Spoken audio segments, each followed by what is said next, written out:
Macapá para o mundo ver. Apoio Tratalix. Prefeitura de Macapá. Realização Fundação Rede Amazônica.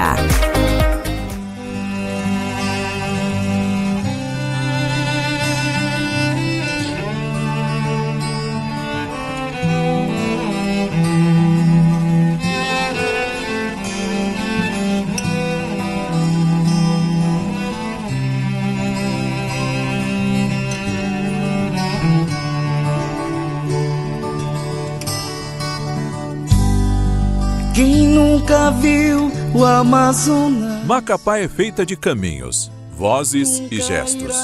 Uma cidade onde o tempo não apaga, ele transforma.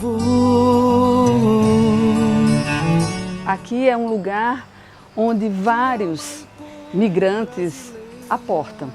Então, Macapá é uma capital indígena, né? Segundo o NUPARC, o IEPA, é onde abriga pessoas de todos os lugares. Macapá é uma cidade que, na minha compreensão, as pessoas que aqui moram, né, e vivem, e escolheram para viver, têm uma poética dos vínculos, que é seus costumes, as suas particularidades, dividida, vinculada com quem chega à cidade de Macapá. Sacaca, ele tem instantes, momentos de viver essa poética.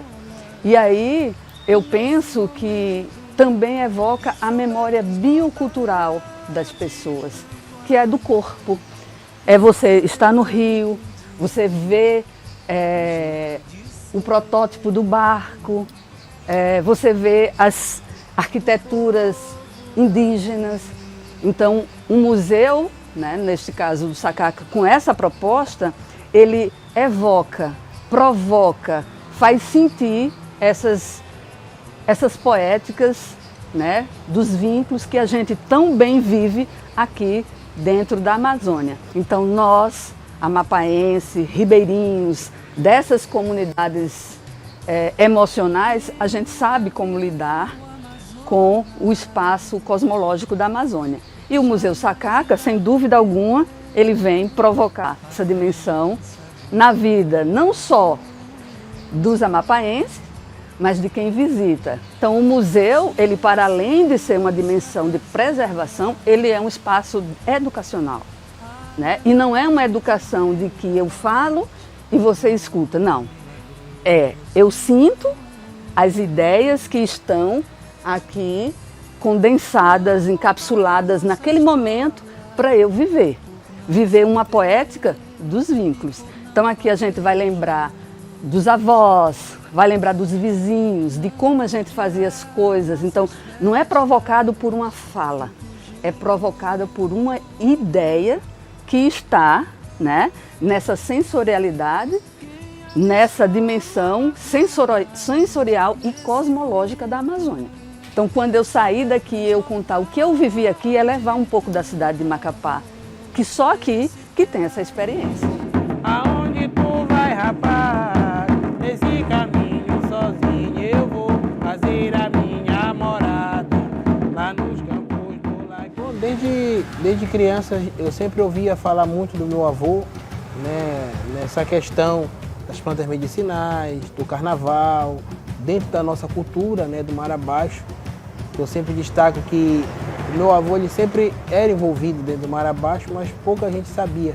E essa minha trajetória remete um pouco desse legado que foi deixado por ele. Então, desde criança, desde muito cedo eu aprendi a tocar e cantar Marabaixo, que com o passar do tempo eu fui me aprofundando nisso. Então, a nossa família, né, ela sempre buscou preservar essa memória cultural, ancestral, porém, como o Macapá, né, era antigamente, como era feito, as rodas de Marabaixo, como era preparado o carnaval, e aí a gente foi se adaptando dentro desse contexto, né, que é importante a gente pegar, saber e já estar repassando para as novas gerações, que são as nossas crianças, e isso eu fico muito orgulhoso por ter aprendido, né, e hoje eu já estou passando esse conhecimento para outras pessoas, para as crianças, para jovens também que desconhecem. Então, a fonte da sabedoria, vou colocar assim, do macapaense ainda está nessas pessoas mais velhas, esses nossos mestres, que sabem como viviam e ajudaram a edificar a nossa cidade, o nosso estado como um todo. E a gente vai aprendendo, né, com esse saber. Meu endereço é bem fácil, é ali no meio do mundo, onde está meu coração, meus livros, meu violão, meu alimento fecundo, a casa por onde paro, qualquer carteiro conhece, é feita de sonilhinha que brilha quando anoitece. Na minha casa se desce misura na luz do dia, pra afugentar quebrantos na hora da fantasia. É fácil o meu endereço,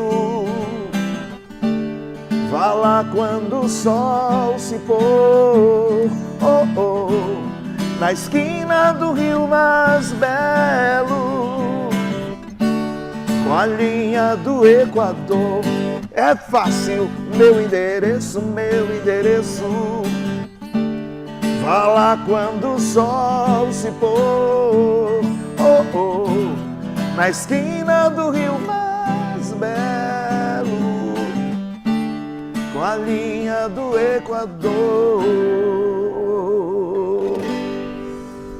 Olha, eu tenho uma memória que não é minha, né? Uma memória que me foi contada depois, que é do meu nascimento. Eu nasci em casa, por mãos de parteira.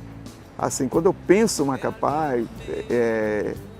eu sou movido para aquele lugar, que é o lugar onde eu nasci, ali na Avenida Presidente Vargas, ali perto do São Camilo, né? E eu me lembro da cidade ainda pequena, né? A cidade ainda muito acanhada, assim, no meio desse movimento do que as pessoas chamam de progresso. E acompanhei a cidade crescendo, né? Mas essa memória lá atrás é uma memória que ficou presa, assim, que parece que me conecta com a cidade, né? No seu processo ainda de embrião, né? De desenvolvimento ainda muito precoce. Hoje, quando eu dirijo pela cidade de Macapá, assim, que eu vejo o quanto ela cresceu, o quanto ela está diferente, né? Avançada do ponto de vista tecnológico, isso me enche de felicidade, mas também me remete a esse começo, a esse momento de começo, que é começo da cidade para mim e o meu começo na relação com a cidade. Macapá é o meu ninho, é o meu amor, meu lugar de voltar. Eu sou ribeirinho, eu sou do interior, né? Do campo, né? De uma comunidade do campo que fica à margem do lago. Então a gente tem essa relação com a água, que é o lugar de trafegabilidade, é o lugar do sustento e ao mesmo tempo é o nosso lugar de referência geográfica, né? Então o rio, ele está sempre presente na minha música, de uma forma ou de outra, né? Quando eu falo em Meninas da Amazônia, por exemplo, né? Eu falo do rio Amazonas, das pessoas que vivem ali e dos problemas que afligem essas pessoas, né? Em Vida Boa, eu falo de um amanhecer que é um amanhecer no rio, né? O dia não chega toda manhã, com nuvem de fogo pintando o céu, aí do ventinho frio que sopra assim, assim, quer dizer, o rio está sempre lá, né? Aí, meu endereço é a esquina mais interessante, vem na fala do Fernando Canto, o rio mais belo com a linha do Equador, quer dizer, o rio acaba sendo sempre a minha referência, né? Ele está presente na minha musicalidade, ele está presente na minha conexão com a minha ancestralidade, ele está presente na minha regionalidade e é uma forma de me localizar no mundo. Então, sem o rio é estranho, né? Eu não consigo pensar a minha vida e a minha cidade sem o rio, né? Em Macapá tem essa exuberância de ficar aqui à margem desse rio majestoso, né? Que a gente precisa, inclusive, aprender a cuidar. Uma cidade que ainda tem muito de natureza, a gente está aqui num espaço onde eu tenho árvores maravilhosas e eu consigo respirar um ar que eu sei que está sendo purificado por elas, e a cidade toda tem essa forma, né? Uma cidade cheia de mangueiras, né? E de muita vida na rua, sabe? Muita vida na rua. A gente encontra com as pessoas e consegue perceber nessas vidas na rua, nessas vivências, uma felicidade que eu não consigo ver em outros lugares do mundo, e eu já andei um bocado, né? Então, é por isso que eu não consigo parar de fazer música para Macapá. Eu estou sempre fazendo uma ou outra, né? Estou sempre pensando na cidade. Ah, mas são músicas que vão ficar muito aqui. Sim, eu acho que sim, mas talvez seja isso mesmo, né? Um cantar que vai da gente para a gente mesmo, né? Eu amo Macapá e eu não sei viver longe daqui. Tem alguém que falou, e eu fico triste de não lembrar o nome, que foi um artista que falou: escrevo a minha obra como quem escreve uma carta ao tempo sem esperar resposta, né? De certa forma, eu falo muito de amor, né? E nessa relação com a minha cidade, eu vivo declarando esse amor de uma, sabe?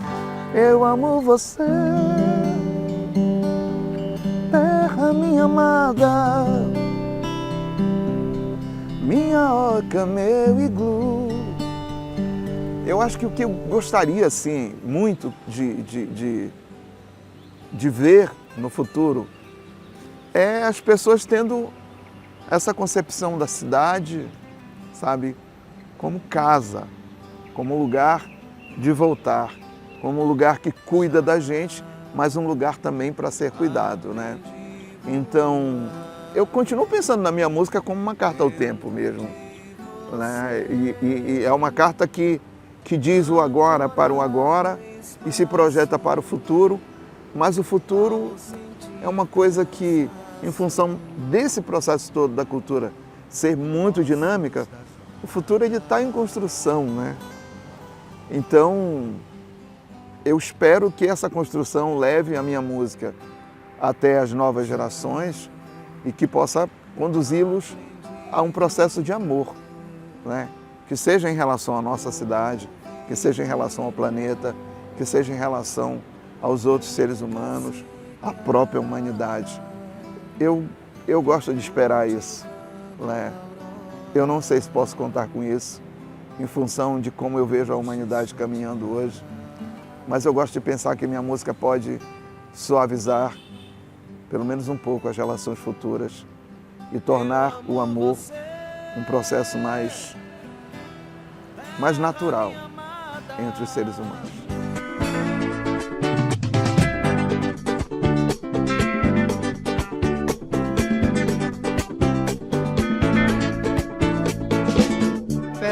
Eu sou de uma família de artesãos, né? Minha mãe costureira, meu pai mestre de obra, seu Raimundo Sá e Dona Mundica, moradores aqui da antiga favela. Meu pai tem uma descendência lá da comunidade do Coração. Meus avós foram os primeiros moradores de lá do Coração, Dona Carmelina e seu João Rufino, da Costa. Então eu me criei assim nesse ambiente, vendo o ganha-pão deles, o artesanato. Minha mãe costureira, assim, ela criava os moldes lá na comunidade do Caciporé, onde ela morava. Não tinha papel, não tinha jornal para fazer os moldes. E ela criava os moldes da folha da bananeira. Pegava o espinho da pupunheira, que é grande assim, fazia como alfinete, criava e fazia os moldes para costurar a roupa das senhoras da alta sociedade de Clevelândia do Norte. Meu pai era mestre de obra. Também tenho muito orgulho dele, seu Sá. Ele nunca sentou no banco de escola, sabia escrever o nome dele, sabia escrever os números. E quando os clientes chegavam com meu pai na favela, seu Sá, eu quero fazer uma casa com, assim, o quarto, a cozinha, a suíte. Ele desenhava, assim, com uma perfeição, sem nunca ter feito uma faculdade de arquitetura, de engenharia. Veio no sangue. Tanta inspiração, assim, de criar. Veio no sangue, eu me criei com as minhas irmãs, ajudando a nossa mãe, fazendo artesanato. As latinhas do leitinho, que sobrava, assim, aquela subtampa, né? Ela guardava todos os anos de vizinho. A gente fazia flores para vender no cemitério, na época do Dia dos Finados. Ia juntar folha ali na beira do rio Amazonas para fazer os presépios. E eu agradeço muito a Deus de ter nascido com esse dom. Depois eu cresci, vim morar na favela. E eu tinha muita vontade de voltar no coração um dia para restaurar onde eu ia quando criança com a minha avó Carmelina, buscar maracujá, buscar tamuatá. E eu voltei depois de adulta, de casada, e criei a Associação de Artesãos do Quilombo de Artes Tapuia. A nossa finalidade lá dentro era criar uma linha de artesanato afro genuinamente amapaense, com a nossa cara, inspirado no batuque, no marabaixo. E assim a nossa associação cresceu com um grupo de mulheres nascidas de lá mesmo da comunidade. Depois vieram os homens, os filhos e cresceu o nome do Quilombo, né? Nós crescemos muito como artesãs lá dentro da comunidade, porque a gente chegava com os pretos velhos, chegava com o pessoal que morava na beira do rio, com as quilombolas do Quilombo São José, que tecem os paneiros. Como é que a gente usa essa fibra? Como é que a gente faz para não estragar? Como é que a gente reaproveita? Graças aos conhecimentos dos pretos velhos, das senhoras de dentro da comunidade, a gente resgatou os saberes e os fazeres deles.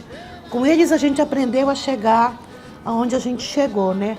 A inspiração, no grupo de batuque e marabaixo, da tia Dica lá do coração, que ela me chamava para ir dançar, se apresentava nas festas da igreja, da comunidade, Santo Antônio e São Benedito. Tudo isso foi fonte de inspiração, onde começamos a criar as primeiras miniaturas das bonecas do marabaixo.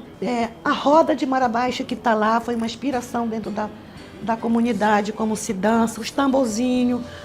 Eu sempre digo assim para minhas companheiras, a gente tem uma obrigação, entre aspas, um dever com a natureza, de sermos mulheres amazônicas, criadas dentro da floresta, dentro das matas, e ter o dom de preservar, de transformar e criar em arte. A minha mensagem assim, que eu deixo para Macapá, nossa querida Macapá, 258 anos. Eu amo você, terra minha amada. E quem nunca viu o Amazonas, jamais irá entender o jeito de ser do povo daqui. Parabéns, Macapá. Tenho muito orgulho de ser uma mulher negra, artesã e ser amapaense. Parabéns, Macapá. No Marabaixo é assim, cada canto tem sua história, cada quilombo tem seu jeito e cada... Marabaixo, para mim, além de uma tradição, que na minha família eu sou a 4ª geração dessa tradição. Começou pelo meu bisavô, que veio lá da República do Congo, escravizado em navios negreiros. Após a morte do meu bisavô, veio o meu avô, que foi o Velho Congó. Após a morte era um exímio tocador de caixa, o meu avô. Velho Congó era um excelente tocador de caixa e compositor de ladrão. Inclusive, um dos ladrões mais cantados na roda de Marabaixo, Nego, você disse que dá na bola, hoje é de composição do meu avô, do Velho Congó, Benedito Lino do Carmo. Depois da morte do meu avô, a minha mãe assumiu esse compromisso, que foi Dica Congó, que também cantava, dançava. Eu dancei Marabaixo na barriga da minha mãe. Eu fui nascida dentro do Marabaixo, fui enraizada no Marabaixo. Com a morte da minha mãe há 15 anos atrás, eu, Elísia Congó, assumi essa missão, este compromisso, essa fé com a Santíssima Trindade, com muita honra, muita glória e com muita satisfação e orgulho, porque por muito tempo, o Marabaixo ele foi uma cultura mantida pelas famílias, por tradições, laguinho e favela. quando você vê as caixas rufar durante o ciclo do Marabaixo, ali está acontecendo o quê? Uma festividade. Laguinho Divino Espírito Santo, favela Santíssima Trindade. Eu, com 3 anos de idade, fui acometida de uma doença, ou seja, sarampo. Fui inscrita no livro da Santíssima Trindade e meus pais me tornaram sócia através de uma promessa que eles fizeram, que se eu ficasse viva, depois do sarampo, eu iria prestigiar, ser sócia e participar. Então, quem já nasceu ali e depois de um outro compromisso desse, tendo a sua saúde perpetualizada, então, meu parceiro, é impossível, é a coisa melhor do mundo. A minha relação, ela é imensa, é de muita gratidão, é de muita fé e de muito compromisso com o Marabaixo, com a Santíssima Trindade. E essa Macapá, esse torrão, onde os negros que para cá vieram, construíram, perpetualizaram, eu me sinto como se eu estivesse na glória, no reino. Hoje nós já temos uma outra ideia. Nós procuramos o quê? Manter as crianças dos grupos, os ensinamentos, através das rodas de conversa, através da participação efetiva, através de repassar aquilo que nós sabemos para a juventude, para a criança, que é a criança que nos dá a garantia de que aquilo vai ter continuidade. Os antigos, eles não atentavam muito para isso, eles guardavam muito aquilo com eles, tá? Ou seja, o segredo. Nós hoje não temos segredo para isso. Hoje, a nossa satisfação, a nossa força, a nossa vontade é de passar cada vez mais para as crianças, para a juventude, para que elas dêem continuidade naquilo que nós gostamos, naquilo que é nosso, o reconhecimento daquilo que é dela, porque o Marabaixo ele é de todos, é cultura, hoje patrimônio material do Brasil, não só mais do estado do Amapá. Menina, venha dançar Marabaixo, mete a cara nessa roda, vai em cima, vai embaixo. Menina, venha dançar. A outra. Ô rosa branca, sucendo, lelê, case com a moça morena, lelê. Divino Espírito Santo, lelê, divino e consolador, ô lelê. Consolai a minha alma, ô lelê. Quando desse mundo for, vou revoltada, porque eu quero ficar aqui. Que nasça em Macapá e que viva todos os dias essa cultura linda, maravilhosa, com muita fé e resistência, mantida e trazida pelos nossos ancestrais. Ó, os caras não sabiam ler nem escrever, mas tinham intelecto que só eles, porque com o punho ladrão de Marabaixo, cantavam nas rodas e sabiam cantar, e sabiam fazer uma composição. Então, Macapá é tudo. Preserve aquilo que é seu, aquilo que é nosso, mantenha e viva em Macapá, que você nunca vai se arrepender. Ô Mariandô, Curiaú é um quilombo. Ô Mariandô, pedacinho do Amapá. Hoje aqui no Curiaú nós temos uma relação muito boa, harmônica, uma relação de paz com a comunidade. Então, a gente busca fazer um trabalho numa valorização do todo, para que a gente valorize esse coletivo, buscando políticas públicas para que a gente possa ter um desenvolvimento salutar dentro do quilombo. As conquistas são bastantes, as lutas também. Nós somos um povo de resistência, no qual nós lutamos para ter a nossa valorização. Hoje podemos dizer que o Curiaú está cada vez mais valorizado, na sua essência, né? Hoje nós trabalhamos buscando a valorização do que os nossos ancestrais deixaram. Ancestralidade essa que nos faz muito bem, nos deixaram muitos saberes esses que nós vamos reproduzindo para as nossas futuras gerações. Hoje, uma valorização muito grande que temos aqui dentro do Quilombo é uma faculdade de pedagogia em educação quilombola. É o primeiro curso desse nível que está acontecendo e justamente dentro do Quilombo, para saber da nossa história, da nossa raiz e todo o legado que nossos ancestrais deixaram para nós. Temos muita coisa a ensinar, temos muita coisa a aprender, porque nesse feedback, nessa troca de conhecimento, a gente faz com que eles passem a conhecer dos nossos saberes, assim como nós vamos, de contrapartida, buscar os saberes que Macapá está trazendo para nós. Essa valorização e essa troca de experiência faz com que nós possamos aprimorar os nossos conhecimentos e adquirir novos. Aqui nós temos diversos saberes que a gente vai passando de geração para geração, não só na música, não só nos ritmos, não só no marabaixa, não só no batuque, né? Mas a gente tem muitas histórias, é da questão da agricultura, é da pecuária, são das famílias em si, aqueles causos lá antigos que nos fazem lembrar quando a gente escuta, né? E nos reporta a uma história lá atrás, há um tempo que a gente pensa estar esquecido, mas hoje a gente vê que há uma valorização e a gente precisa rebuscar essa história. A mensagem que eu posso dizer, não só aos amapaenses e macapaenses, mas que cuide bem da nossa cidade. Hoje a gente está vendo que está tendo uma preocupação. Eu sou descendente de um quilombola, Mariano Ramos, hoje em memória. Eu passei muito tempo na cidade, mas o que a gente pensa? Vamos cuidar do nosso Curiaú, vamos cuidar da nossa cidade, para a gente sempre ter o que dizer. Precisamos cuidar e valorizar o que é nosso, o que temos de mais belo. Macapá, cidade protegida por São José, e o Curiaú é um quilombo, que o nosso padroeiro é o glorioso São Joaquim. Qual é o maior luxo da gente no Amapá? A gente tem quintal. Os varais estão à mostra, não é exótico. É porque a gente tem uma dimensão da luz dentro da cidade que faz a gente vibrar, que faz a gente viver. Um pacote para vir para Macapá não seria 3 dias, não seria uma semana. A gente merecia viver um pouco mais aqui para aprender a viver com o cosmos, com a terra. Macapá é essa nossa terra muito abençoada, muito próspera e é uma terra muito fértil.